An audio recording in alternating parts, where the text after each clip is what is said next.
નમસ્કાર, પ્રણામ, જય શ્રી કૃષ્ણ મિત્રો। ફરીથી સ્વાગત છે તમારું એક નવા વિડીયોમાં।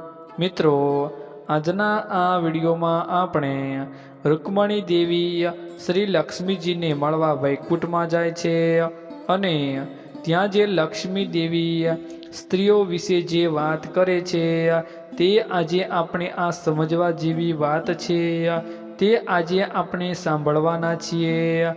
તો દરેક વ્યક્તિઓને વિનંતી કરીશ કે જરૂરથી સાંભળવી, અદ્ભુત સમજ આપતી આ વાત છે।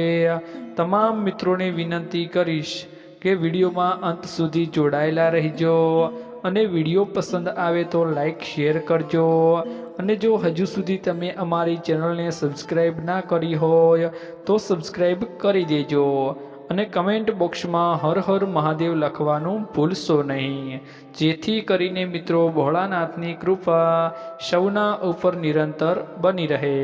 તો ચાલો મિત્રો વાતની શરૂઆત કરીએ। એક દિવસ રૂકમણી દેવી શ્રી લક્ષ્મીજીને મળવા વૈકુંઠમાં ગયા। પરસ્પર અનેક વિષયો ઉપર ચર્ચા થવા લાગી। વાતમાં જ રૂકમણીજીએ પૂછ્યું, હે દેવી, તમે કેવી સ્ત્રીઓ પાસે હંમેશા રહો છો? તમને કેવી સ્ત્રીઓ ગમે છે? કયા ઉપાયોથી સ્ત્રીઓ તમારી પ્રતિ અને પાત્ર બની શકે છે? લક્ષ્મીજી હસીને કહેવા લાગ્યા, જે સ્ત્રીઓની પોતાના પતિમાં અવિચળ ભક્તિ છે તે મને સૌથી વધુ પ્રિય છે। હું તેને જ ક્ષણ માટે પણ ખોવા નથી માંગતી અને અળગી કરી શકતી નથી। એવી સ્ત્રીઓ પાસે રહેવાની અને મને ખૂબ જ આનંદ થાય છે। હું તેના સત્સંગથી ઈચ્છા રાખું છું અને હંમેશા તેમની સાથે રહું છું। બીજા તમામ ગુણો હોવા છતાં જે સ્ત્રીની પોતાના પતિમાં શ્રદ્ધા નથી તેને હું તિરસ્કાર કરું છું અને પોતાની પાસે આવવા દેતી નથી। જે સ્ત્રીઓ ક્ષમાશીલ છે અર્થાત અપરાધ કરનારાઓને પણ ક્ષમા આપે છે તેના ઘરમાં હું રહું છું। હંમેશા સાચું બોલનારી સ્ત્રીઓ મને વધુ પ્રિય છે। સરળ સ્વભાવયુક્ત સ્ત્રીઓ જ મને મેળવી શકે છે। જે સ્ત્રી છળ કપટ ચાલાકીથી બીજાને છેતરે છે, જે જૂઠું બોલે છે, તેને હું ધિક્કાર કરું છું અને તેને ક્યારેય દર્શન આપતી નથી।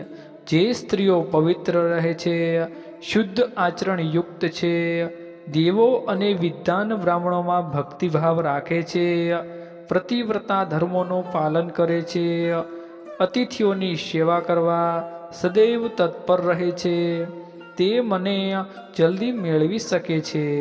જે સ્ત્રીઓ જીતેન્દ્રિય છે, જેમને પોતાના પતિ સિવાય અન્ય પુરુષોનું મોં જોવાનું પણ રૂચાતું નથી, તેમના ઘરમાંથી હું ક્યારેય નીકળતી નથી, તેવી સ્ત્રીઓ મને પોતાના વશમાં કરી લે છે।